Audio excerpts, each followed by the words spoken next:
All right, Texan wants to know if the football team has offers out to recruits that we may not be aware of.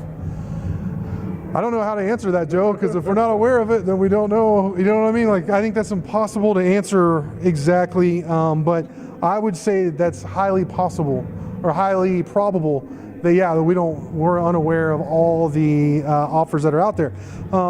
Especially there's some guys who shy away from the limelight. They don't announce stuff on Twitter. They don't do interviews. Kiki Cutie was a guy that was like that. He did not do a lot of interviews at all. After he committed to Tech, he kept getting offers and didn't announce them. So it wasn't a kind of look at me kind of guy through the recruiting process. Texan also asked, does Tech officially announce all the offers that go out?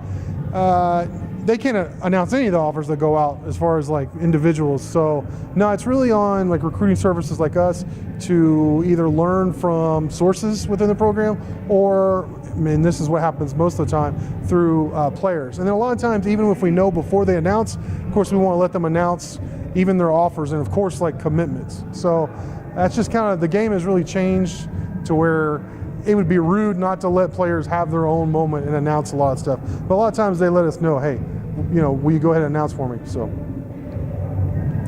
all right. Recycler says he really enjoys our interviews with the coaches. He said it seems like this is kind of what you talked about earlier, that the basketball team and a lot of the really good programs on campus are very open to the media and with the fans, and that the football program and the women's basketball program, who have struggled here recently, seem to be more closed off. He wants to know if there's a direct correlation. My quick answer would be maybe here, but ultimately not really. I mean, you look at like the Patriots, they're like, Belichick doesn't let any of his assistants talk.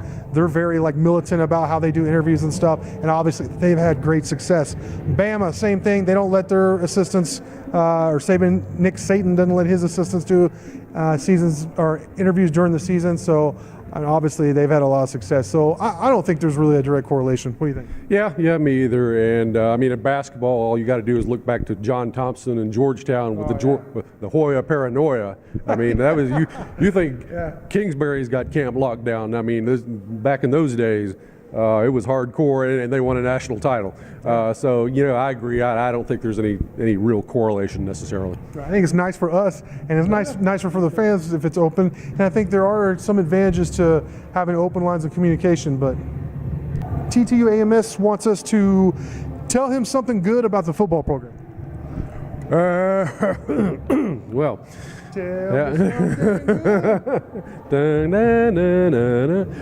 Let's go with defense. I think those guys, I think that's a fairly good defensive roster.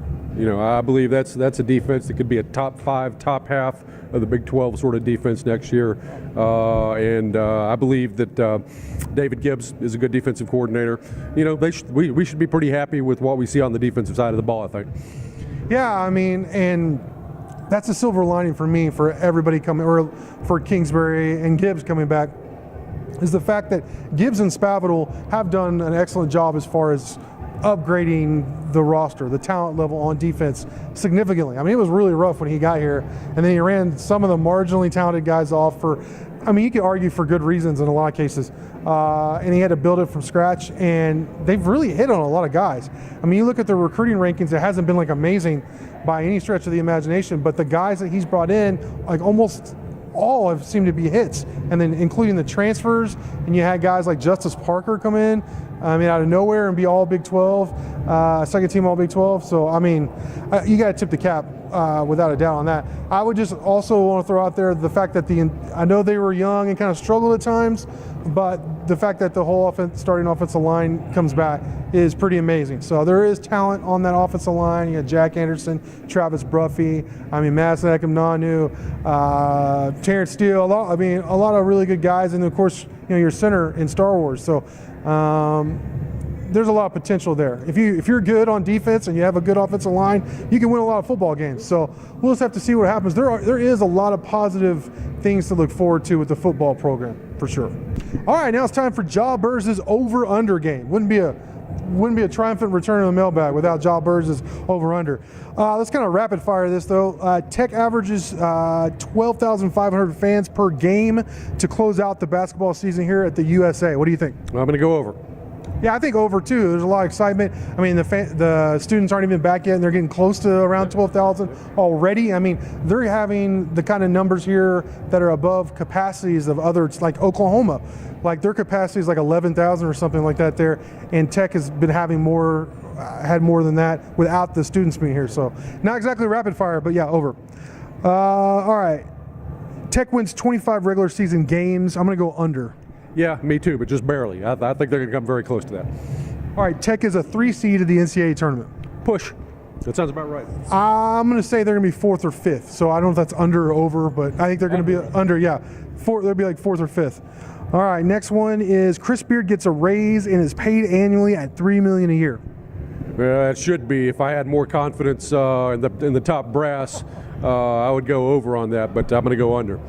Yeah, I think he's going to get paid. He's going to get a raise. I've posted his contract on the Insider, but I can't remember exactly what it is. But I think he's going to get his salary roughly doubled. So I think it might be just under. I can't remember exactly what it is, but I think it might be just under $3 million, or kind of like a push right there around $3 million.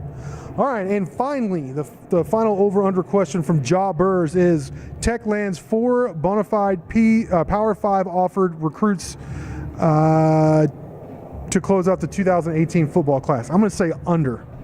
Yeah, I can't argue with you on that one. I mean, I think they'll land 4 more recruits, but I don't know if all of them are going to have other Power 5 offers. But I think they're in on some good guys. I think there is some reason for optimism. You got to get a running back. I think that's going to be a key to this class. You haven't landed a high school running back since the 2016 class, so it'd be nice to get one. Ghost Raider says, Texas Tech currently has 3 commits. Do we feel pretty confident that all 3 will ultimately sign with Tech? Yes, I do. Actually, I think all 3, Benson, Scott, and Garner, all 3 defensive guys. And yeah, I do think they do end up with Tech for sure. All right, Mighty Joe, they're turning the lights off on us here, so time to go. Great stuff from you as always. Great questions from y'all, and until next time.